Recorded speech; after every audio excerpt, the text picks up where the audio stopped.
은혜 많이 받으시기 바랍니다. 예, 감사합니다.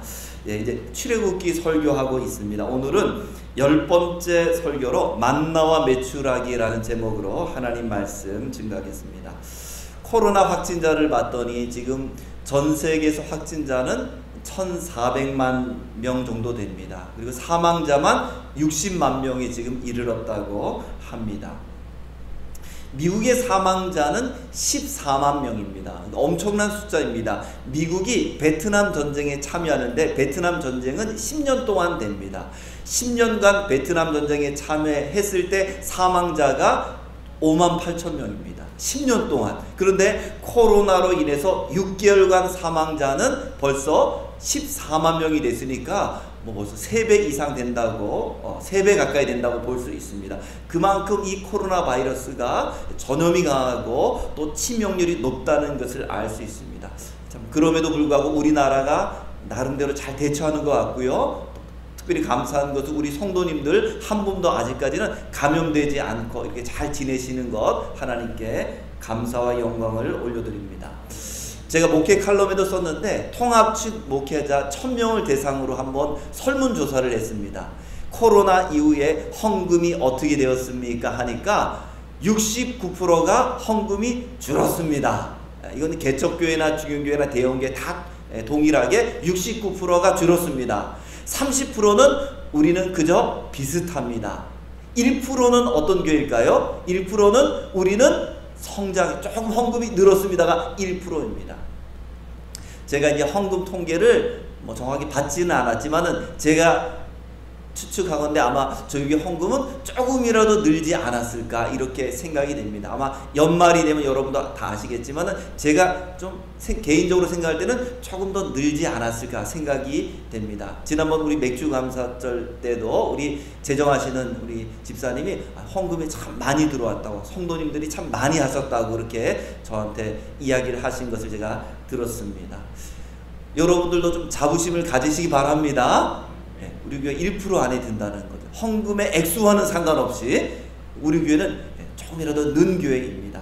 또 출석은 어떻습니까? 라고 물어봤더니 3월달, 4월달에는 출석이 60% 이상 줄었습니다. 5월달 이후로는 40% 정도 줄었습니다. 이렇게 했습니다.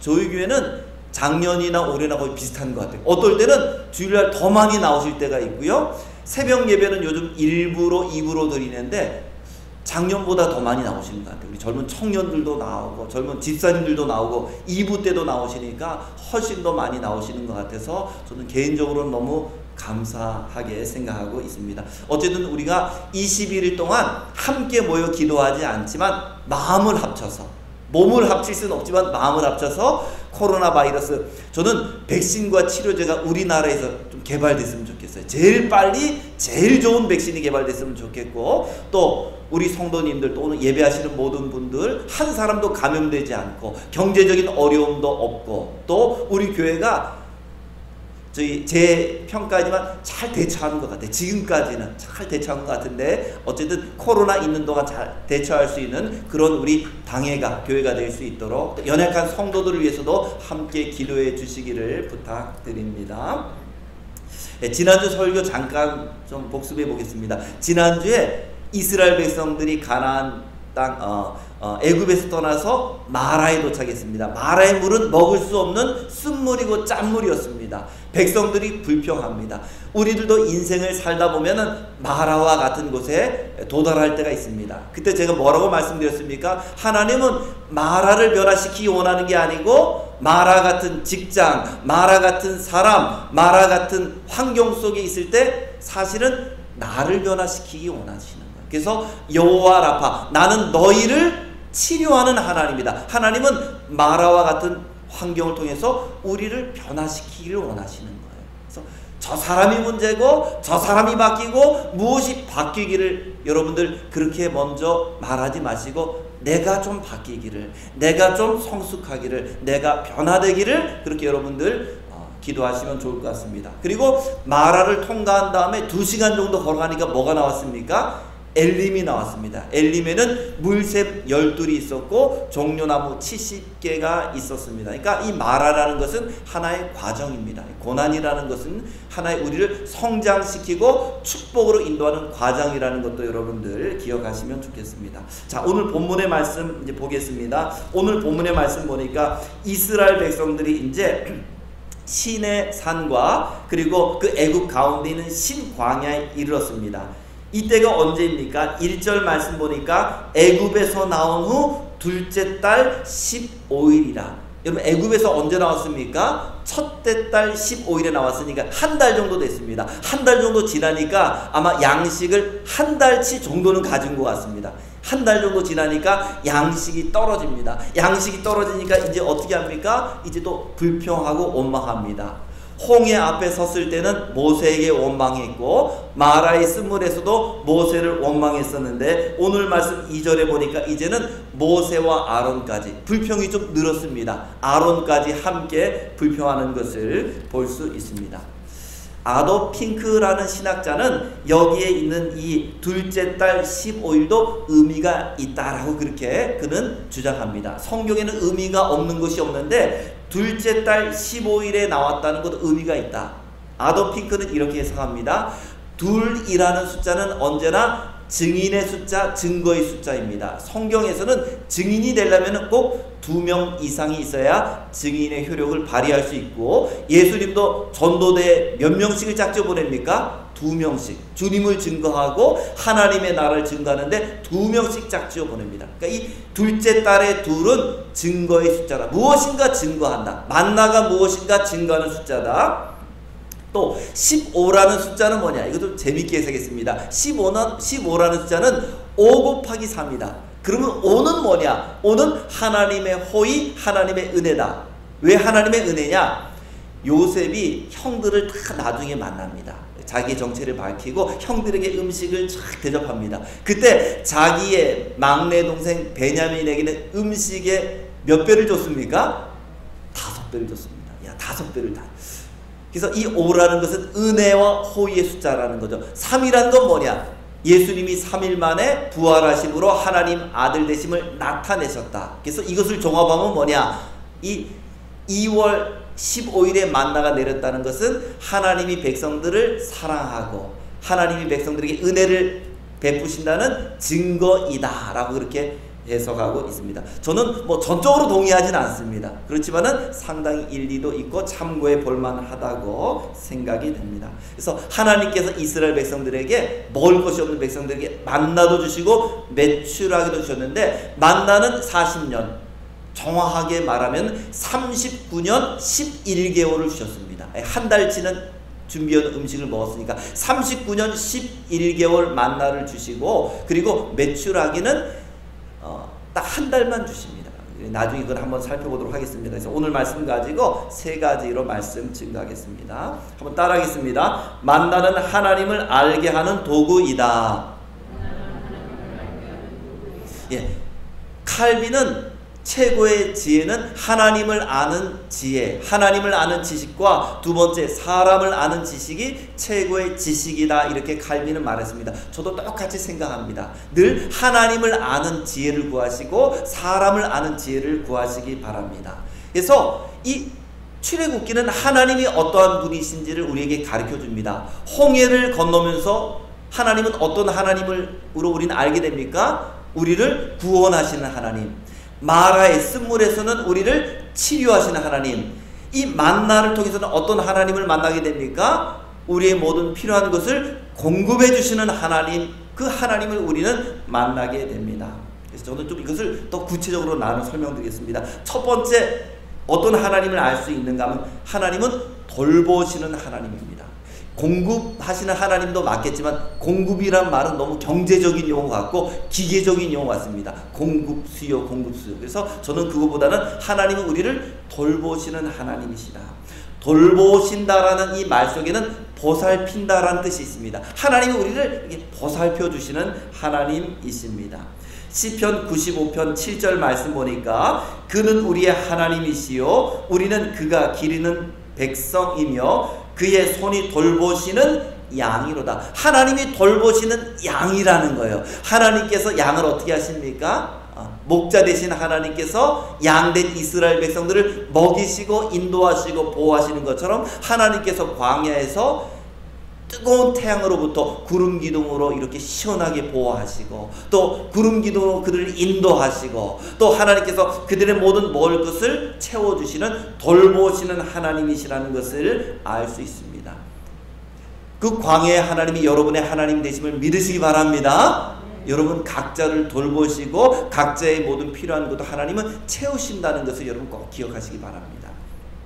저희 교회 새벽에도 금요일에도 늘 기도하시는 그 권사님이 계십니다. 저희 교회는 아니신데 가까이 있어 늘 기도하시는데 며칠 안 보이셨어요. 제가 남편 집사님에게 권사님이 요즘 안 보이십니다. 어디 가셨습니까? 하니까 좀 몸이 안 좋으셔서 병원에 가셔서 좀 시술을 하셨다는 거예요. 근데 어저께 오셔서 제가 이제 권사님께 여쭤봤습니다. 권사님 어떻게 잘 수술도 잘하고 잘 이렇게 치유가 됐습니까? 하니까 잠깐 말씀하시는데 수술비가 한 1,000만 원 정도 드는 수술이었는데 좀 걱정이 되셨대요. 1,000만 원 목돈이니까. 그런데 수술을 했는데 요즘 그런 혜택이 있답니다. 나이가 드신 분들이 수술하면은 정부에 좀 혜택 나오는 게 있었는데 1,000만 원 수술을 받았는데 나중에 병원비를 낼 때 보니까 이런 혜택 저런 혜택 또 병원에서부터 이런 혜택을 주셔서 100만 원만 딱 줬다는 거예요. 그래서 너무 감사하다고. 그래서 걱정을 많이 했는데 하나님께서 그렇게 자기를 좀 이렇게 도와주셨다. 그 간증을 들어봤습니다.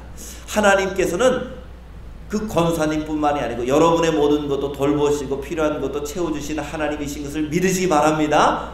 하나님이 이렇게 세밀하게 도와주시는 돌보시는 하나님이십니다. 엘리야는 까마귀를 통해서라도 도와주시는 그런 하나님이십니다. 그래서 하나님은 돌보시는 하나님. 두 번째 여기서 배울 수 있는 하나님은 전능하신 하나님이십니다. 저도 옛날에 그 주일학교 아이들 100명 뭐 이렇게 데리고 수련회 간 적이 있거든요. 3박 4일 데리고 가려고 해도 이 음식을 많이 준비해냅니다. 근데 여러분 이 광야의 인구가 몇 명입니까? 200만 명입니다. 하루 3끼씩 몇 년을 먹습니까?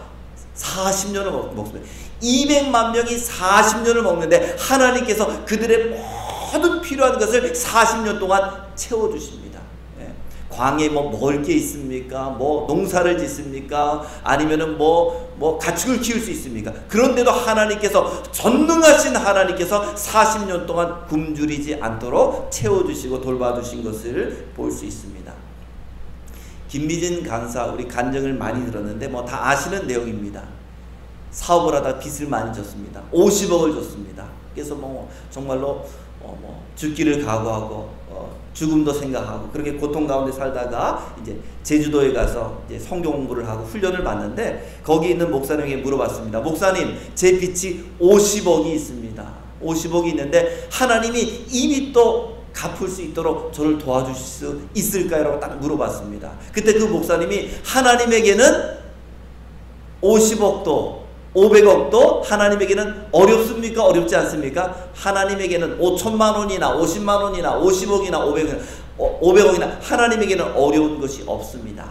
그 말에 용기를 얻은 거예요. 야, 50억. 사람들이 볼 때 여러분 같으면 50억 몇 년에 갚을까요? 조 목사 같으면 아마 죽을 때까지도 못 갚을 것 같아요. 어마어마한 금액입니다. 그래서 근데 이분이 이제 거기서 용기를 가진 거예요. 한번 갚아봐야 되겠다. 기도하면서 하나님께서 이분에게 감동을 줬습니다. 너 가지고 있는 그 돈을 다 털어서 너에게 돈을 빌려준 사람에게 아주 적은 금액이라도 지금부터 갚아라. 그래서 집안을 다 뒤져보니까 돈이 얼마가 나왔습니까? 10,000원이 나왔습니다. 전 재산이 10,000원인 거예요. 그래서 그래도 하나님 앞에 순종하는 마음으로 10,000원을 흰 봉투에 딱 넣습니다. 그리고 가장 자기에게 돈을 많이 빌려준 분에게 전화했습니다. 사장님, 제가 돈을 일부를 갚으려고 합니다. 그러니까 너무 좋아하시는 거예요. 그래서 어느 식당에서 만났는데 아마 1인당 한 10만 원 정도 되는 그런 어떤 식당에서 만나신 것 같아요. 김미진 같은 그걸 먹어도 불편한 거예요. 갖고 온 돈은 10,000원인데 무슨 음식이 뭐 10만 원 넘는 거예요. 탁 먹고 그래서 이제 너무 부끄러운 마음으로 뭐 그래도 순종하는 마음으로 봉투를 탁 내밀었습니다. 그러니까 그분이 막 너무 좋아하는 거예요. 한 1억 정도 든 줄 알겠죠. 그래서 뭐 어려울 텐데 이렇게 갚으시자고 딱 봤더니 봉투를 열어봤더니 얼마 들었습니까? 10,000원이 있는 거예요. 이분이 막 너무 화가 나가지고 그 봉투를 탁 던졌습니다. 근데 김민진 간사 그걸 또 다시 주셔서 제 돈이 이게 전 재산입니다. 그러나 앞으로 얼마가 들어오든지 최선을 다해서 이것을 갚겠습니다 하고 드렸다고 합니다. 그래서 50억이 되는 금액을 몇 년 만에 갚았습니까? 4년 만에 다 갚았다는 그 간증을 우리는 들어본 적이 있습니다. 여러분, 재정적으로 어려우신 분들도 있을 텐데 하나님에게는 어려운 것은 없습니다. 건강에 어려우신 분도 있죠. 하나님에게 어려운 것은 없습니다. 단지 우리가 얼마나 순종하느냐, 이것도 참 중요합니다. 하나님 의지하시고 믿음으로 담대하게 나아가시기를 주의 이름으로 축복합니다.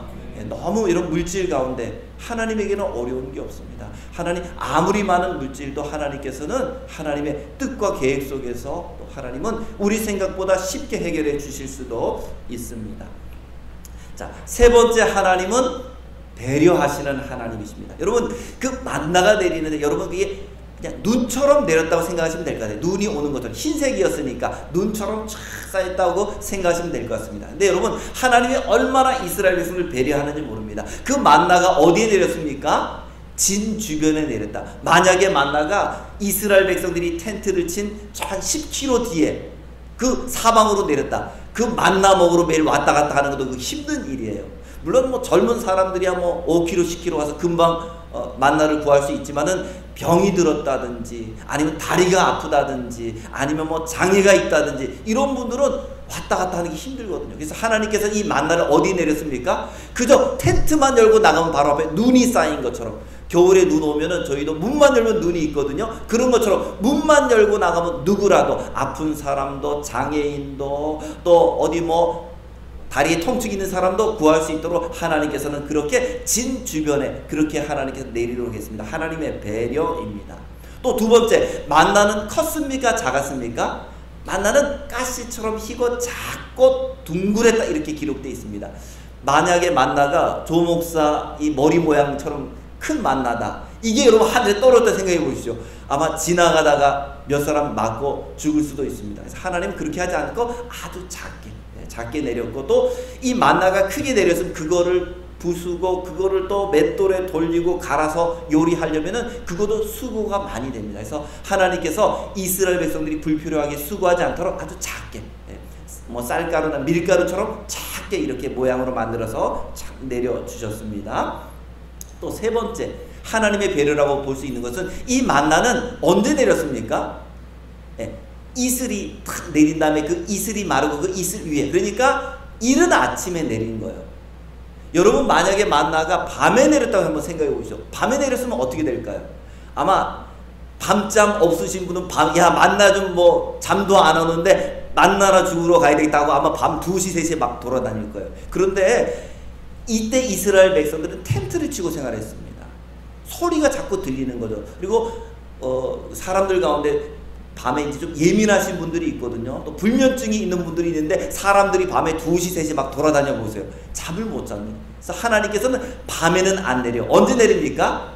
해가 뜬 다음. 그러니까 이슬이 내리고 그 다음에 이른 아침에 탁 내리니까 어느 누구도 밤에 돌아다니는 사람이 없습니다. 이게 하나님의 배려라고 생각합니다. 잠 못 주무시는 분들은 막 시끄러운 소리 나면은 잠을 못 주무시니까 모든 사람들이 숙면할 수 있도록 그냥 이른 새벽에 촥 내립니다. 또 이 만나는 날마다 내렸습니다. 아니 목사님, 날마다 내리는 것은 그 불편한 거죠. 한 달에 한 번씩 내리면 얼마나 좋습니까? 한 번만 딱 나가면 되게. 여러분, 한 달에 한 번씩 내리는 게 좋을까요? 매일 내리는 게 좋을까요? 한 달에 한 번 내렸다고 생각해 보시죠. 이스라엘 백성들이 지금 한 자리에 있는 게 아닙니다. 매일 어떻게 합니까? 매일 이동합니다. 매일 이동합니다. 그런데 한 달치 양식을 갖다가 주셨다. 그 양식 갖다가 들고 메고 애들도 머리에 뭐 지고 힘든 거예요. 한 달치 양식을 가지고 이동한다는 건 힘든 겁니다. 그리고 생각해 보십시오. 이것이 햇빛이 쫙 나게 되면 만나가 사라졌는데 깜빡하고 만나가 매달 초에 내리는데 잊어버리는 거예요. 부부싸움 하느라고 못 나갔어요. 만나를 못 거뒀어요. 한 달 동안 그러면 어떻게 됩니까? 한 달 동안 먹지 못하는 거예요. 그래서 매일 내리는 게 하나님의 지혜이고 하나님의 배려예요. 그러니까 이 모든 것 가운데 하나님이 우리를 생각하는 배려가 있는 거예요. 너희들 멀리 갈 필요도 없다. 또 뭐 오늘 혹시 못 거둬도 걱정할 것도 없다. 그리고 너무 크게 내려서 그것을 막 갈고 빡고 이럴 필요도 없다. 하나님의 배려를 볼 수 있는 것이죠. 또 이 만나를 통해서 하나님의 지혜를 볼 수 있습니다. 여러분, 이스라엘 백성들은 40년 동안 뭐만 먹었습니까? 만나만 먹었습니다. 이게 만나가 마치 종합 영양제와 똑같은 거예요. 이거 먹었는데 뭐 빈혈이 생겼다, 영양 실조다, 영양 부족이다, 하나도 없습니다. 만나 성분은 제가 모르겠습니다. 맛은 꿀처럼 달았는데 그 안에 영양분이 충분했던 것 같습니다. 한 사람도 영양 실조가 없이 요즘으로 하면 뭐 종합 비타민처럼 맛도 있으면서 영양이 충분한 것을 볼 수 있습니다. 그리고 어느 것이 하나 치우치게 많이 있지 않습니다. 만약 소금기가 많았으면은 뭐 예를 들면은 뭐 고혈압에 걸릴 수도 있고, 기름기가 많았으면 고지혈증, 단 게 많았으면 당뇨병에 걸릴 텐데 뭐 당뇨병의 단체로 걸렸다, 고혈압이 다 높여졌다, 이런 얘기가 없는 거 보니까 아주 골고루 영양소가 있으면서도 어느 하나가 지나치게 많지 않은 완전 식품, 뭐 그런 용어가 있는지 모르겠지만 완전 식품에 가까운 그런 음식이었다 생각이 됩니다. 또 이것은 이거 먹고 소화불량에 걸렸다는 사람도 없고요, 이거 먹고 체했다 뭐 이런 사람도 없습니다. 그러니까 이 먹기에도 좋고 아주 맛있었던 그 음식인 것 같습니다. 그런데 민수기 21장 5절에 보니까 이때 불평할 때 이 하찮은 음식을 우리가 먹기를 싫어한다. 만나가 얼마나 하나님의 지혜와 배려가 있는 음식입니다. 완전 식품입니다. 그런데도 나중에 불평이 생기니까 그 만나를 향해서 뭐라고 말해요? 이 쓸모없는 음식, 이 하찮은 음식을 먹기에 우리는 지쳤다, 이렇게 말합니다. 저는 이 만나를 먹어보지는 않았어요. 근데 한 가지 제가 오늘 새벽에 좀 설교를 다시 한번 복습하면서 좀 이 만나를 먹고 배변을 했을 때 어땠을까라는 생각이 듭니다. 제가 작년에 완전 소화라는 그 책을 읽었는데 가장 몸에 좋은 것은 가공하지 않은 채소, 야채, 과일 이런 것이 몸에 좋다고 합니다. 근데 그런 것을 먹게 되면 완전 소화가 일어나는데, 완전 소화라는 것은 모든 영양소가 다 이제 우리 체내로 흡수되고 남은 그 나중에는 빼내고 남은 것만 남은 거죠. 그래서 완전 소화를 하게 되면은 이제 배변을 할 때 그것이 이제 물에 뜨게 된다고 합니다. 물에 뜨게 되고 거의 냄새도 안 난다고 합니다. 그래서 저는 이것이 만약에 완전 음식에 가깝다면은 그런 배변할 때도 좋았을 거고, 또 이스라엘에서 이 화장실도 없잖아요. 그 뭐 텐트 주변이나 장막 주변에서 다 해결했을 텐데 아마 냄새도 거의 나지 않은 그런 효과도 있지 않았을까, 개인적으로 한번 추측해 보았습니다. 또 한 가지 지혜를 알 수 있는 것은, 이것은 햇볕이 나게 되면 어떻게 됩니까? 사라집니다. 물에 삶아도 괜찮고 불에 구워도 사라지지 않는데 햇볕에 이상하게 사라집니다. 왜 햇볕에 사라지도록 했을까요? 옛날에 애니메이션 가운데 하늘에서 음식이 내린다면이라는 그 애니메이션이 있습니다. 그 뭐 애니메이션입니다. 애들 만화인데 어떤 과학자가 공기와 그리고 물을 이용해서 하늘에서 음식이 떨어지도록 합니다. 그래서 그 동네에, 그 도시에는 하늘에서 막 어떤 날은 피자가 떨어지고 어떤 날에는 뭐 짜장면이 떨어지고 그렇게 만들었습니다. 처음에는 너무 좋았어요. 나중에는 어떻게 됩니까? 음식이 계속 쌓이는 거예요. 그리고 음식이 쌓이다 보니까 벌레가 막 생기는 거예요. 그래서 처음에는 그 도시의 사람들이 행복했는데 나중에 막 너무 싫어하는 거예요. 그래서 햇볕이 쫙 난 다음에 만나가 사라졌다는 것은 어떤 의미입니까? 이것이 더 이상 벌레들이 생기지 않도록 하는 하나님의 이것은 지혜입니다. 또 한 가지 생각해 볼 것은, 이 만나의 색깔은 무슨 색이었습니까? 흰색. 왜 하나님은 만나를 흰색으로 했을까요? 음식을 연구하는 분들이 있는데 음식과 이 미각과 굉장히 색깔과는 굉장히 많은 연관이 있다고 합니다. 그래서 어떤 음식은, 어떤 색깔은 이 미감을 떨어뜨립니다. 대표적인 것은 파란색, 보라색, 초록색, 검은색, 이런 음식 색깔이 만약에 검은색이다, 파란색이다, 초록색이다, 보라색, 이거는 음식의 맛을 떨어뜨린다는 거죠. 그래서 식탁도 파란색, 검은색, 보라색, 초록색은 좋지 않다고 합니다. 그 글을 보니까 흰색이 오히려 좋다고 합니다. 그래서 여러분, 만나 여러분 검은색이었다, 파란색이었다. 그 음식을 만들어도 음식이 무슨 색이었을까요? 파란색 죽이 됐을 거고, 뭐 보라색 뭐가 됐을 텐데 별로 입맛이 안 당겼을 거예요. 근데 하나님께서도 하나님의 지혜로 가장 우리가 먹기에 그저 깨끗해 보이는 흰색으로 했다라고 생각이 됩니다. 또 여기서 알 수 있는 것은 하나님은 신실하신 하나님. 제가 이제 새벽에 설교하면은 이 새벽 설교를 목자를 통해서 문자를 보냅니다. 아마 매일마다 보내실 거라 생각됐는데 어떤 날은 저도 녹음을 못할 때가 있어요. 깜빡 잊고 못할 때가 있습니다. 또 녹음이 안 될 때가 있습니다. 근데 여러분, 하나님께서는 이 만나를 몇 년 동안 먹이셨습니까? 40년 동안. 하나님은 한 번도 아차한 적이 없어요. 저는 설교를 한 번 못해서 못 보낸 적이 있는데 하나님은 40년, 1년 365일 그 1년이 합친 40년 동안 한 번도 하나님은 이것을 잊지 않고 보내시는 하나님은 신실하신 하나님이시다라는 것을 알 수 있습니다. 그래서 이 만나를 통해서도 하나님이 얼마나 우리를 배려하시고 하나님이 얼마나 지혜가 있으시고 하나님이 얼마나 전능하시고 하나님이 얼마나 신실하신 하나님이신지 알 수 있습니다. 자, 두 번째 한번 따라하겠습니다. 만나는 축복의 원리를 가르쳐준다. 예, 이 땅에서 우리가 어떻게 축복받는지 그 원리를 가르쳐줍니다. 첫 번째, 만나를 여러분 얻기 위해서는 어떻게 됩니까? 수고해야 됩니다. 하나님은 만나라가 그저 우리 장막 안에 그냥 들어오도록 그렇게 하지는 않았습니다. 만나를 가서 거두어야 되고요, 거둔 걸 가지고 요리를 해서 먹어야 됩니다. 뒷짐지고 있는데 그저 만나가 뭐 어떻게 해서 요리가 되고 이런 일은 없습니다. 10계명의 4계명은 안식일을 지키라 말하고 있는데 그 안식일을 지키라 하기 전에 뭐라고 말하고 있습니까? 엿새 동안은 힘써서 내 모든 일을 해라. 6일 동안 어떻게 일을 합니까? 최선을 다해서 일하고 마지막 안식일에는 쉬라라고 말하고 있습니다. 시편 128편 2절에 보니까 내 손이 수고한 대로 먹을 것이라 내가 복되고 형통하리라. 열심히 수고하는 자에게 하나님께서는 손이 수고한 만큼 복 주시고 형통할 것이다 라고 말하고 있습니다. 그래서 하나님이 주시는 복은 열심히 일할 때, 직장이나 사업에 열심히 일할 때 하나님은 물질의 복을 주십니다. 일하지 않고 복받기 원하는 사람은 불한당이라 말합니다. 땀 흘리지 않고 많은 돈을 벌기 원하는 사람 불한당이라 합니다. 그래서 우리가 축복을 받기 위해서는 열심히 나가서 만나를 거두는 것처럼 수고가 있어야 됩니다.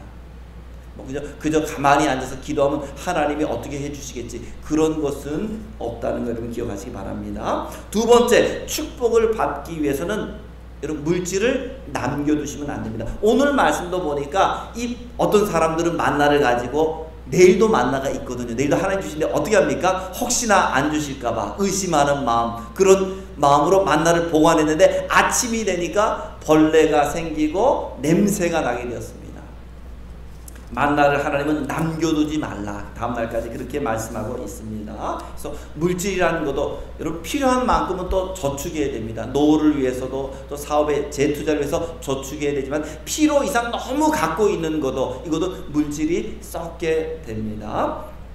광염교회라는 교회는 그 연말에 정산할 때 딱 100만 원만 남기고 나머지는 다 씁니다. 다 흘려보냅니다. 근데 제가 어저께 이것을 통계를 다시 한번 조사해 봤는데 지금까지 개척한 교회가 241개 교회, 교회를 리모델링 한 교회가 151개, 아시아나 아프리카에 우물을 판 게 139개, 그 외에도 엄청나게 많은 일들을 하고 있습니다. 그 원리가 뭡니까? 100만 원만 딱 남겨두고 나머지는 다 흘려보내는 거예요. 교회도 도와주고 선교사도 도와주고 도서관도 세워주고 이런 일을 합니다. 그러니까 물질이 계속 어떻게 합니까? 물질이 흘러오고 나가게 됩니다. 우리는 물질을 바라볼 때 물질을 소유의 개념으로 바라보지 마시고 물질을 관리한다는 관리자의 개념으로 바라보시는 것이 청지기의 바른 자세이고 성부로 가는 그런 길입니다. 너무 움켜잡지 마십시오. 흘려보내면 더 많은 것을 주신다는 사실을 여러분 기억하시기 바랍니다. 세 번째는 18절 말씀 보니까 많이 거둔 자도 부족함이 없고 적게 거둔 자도 모자람이 없다 이렇게 말씀하고 있습니다. 11조를 아끼고 감사와 성경금을 아껴서 그 사람이 정말 부자가 될 수 있을까? 저는 그렇게는 생각은 안 됩니다. 11조를 아껴서 그 돈으로 정말 그 사람이 거부가 될 수 있을까? 반대로 한번 생각해 보시죠. 11조를 내고 감상금을 내고 또 최선을 다해서 헌금했는데 그 헌금으로 인해서 그 사람이 파산하게 되고 가난하게 될까? 저는 또 그렇게도 생각하지 않습니다. 헌금을 아낀다고 부자가 되지 않는 것처럼 필요한 헌금을 낸다고 그 사람은 또 굶어 죽거나 가난하게 되지는 않습니다. 저희들도 이제 뭐 사례를 받고 월급 딱 받으면 저희 아내가 항상 11조, 감사헌금, 성경헌금, 또 생일 있으면 생일헌금, 또 절기 있으면 정기, 한 달치를 미리 탁 빼어놓습니다. 돈이 많아서 그렇게 하는 것은 아닙니다. 그래서 아내가 가끔 하는 말이 있어요. 이거 아낀다고 재벌되면 아끼지. 그 돈을 아껴서 재벌된다면 그 돈을 아끼죠. 그러나 그거 아껴서 재벌되는 건 아닙니다. 그래서 그냥 하나님의 우선순위로 드리는 것이죠. 그렇게 드려도 그저 부족함이 없이 이렇게 살 수 있었습니다. 그래서 물질이라는 게 마찬가지입니다. 너무 아낀다고 부자 되는 것도 아니고 하나님의 필요한 만큼 또 최선을 다해 드린다고 가난하게 되지 않는다는 것을 기억하시고 부족함이 없도록 하나님이 채워주신다는 그런 믿음을 여러분 가지시기 바랍니다. 자, 세 번째 마지막 따라하겠습니다. 영적인 만나도 매일 먹어야 합니다. 예, 이 만나를 요한복음 6장에서는 이 만나는 예수님이 영적인 만나라고 말하고 있습니다. 또 우리가 날마다 보는 이 말씀이 우리 영혼의 만나와 똑같습니다. 애굽 땅은요 예수 믿기 전을 말합니다. 광야는 이 땅에 사는 삶의 기간을 말합니다. 삶을 말합니다. 가나안 땅은 천국을 말합니다. 근데 여러분 만나는 어디에서만 먹습니까?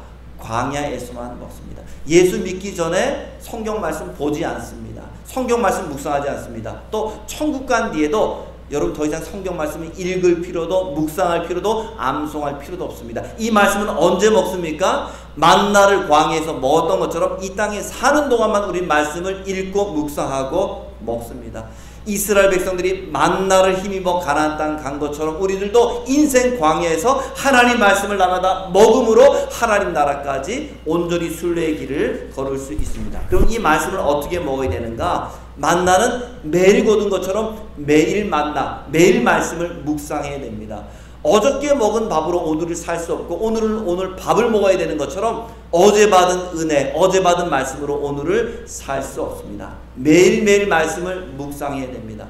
요즘은 정부에서도 교회가 모이는 것, 성경 공부, 집회 금지하고 있는데 그런 걸 금지한다고 불평하지 마시고 내가 할 수 있는 거. 지금은 지금은 큐티하기엔 너무 좋습니다. 누구도 뭐라는 분이 없잖아요. 혼자 하면 되니까. 혼자 말씀을 묵상하시고 더 주님과 말씀으로 가까워질 수 있기를 바랍니다. 이 만나는 언제 먹었습니까? 아침에 나가서 거둔 것, 아침에 거둔 것이죠. 그래서 사실은 큐티나 성경은 아침에 하는 게 좋습니다. 아침이 지나면 너무 분주해지고 차분하게 말씀을 먹을 수 있는 시간이 없으니까 아침에 늘 성경을 좀 묵상할 수 있는 이것을 습관을 들인다면 정말 좋을 것 같다는 생각이 됩니다. 세 번째, 아도 핑크는 이 만나를 구할 때 허리를 숙여 이것을 거뒀다 이렇게 그는 해석합니다. 허리를 숙였을 것 같아요. 뭐 열매처럼 따는 게 아니니까 그런 것처럼 말씀을 대할 때 겸손하게 우리 허리를 숙여서 겸손하게 말씀을 대해야 된다. 네 번째, 만나는 작은 것입니다.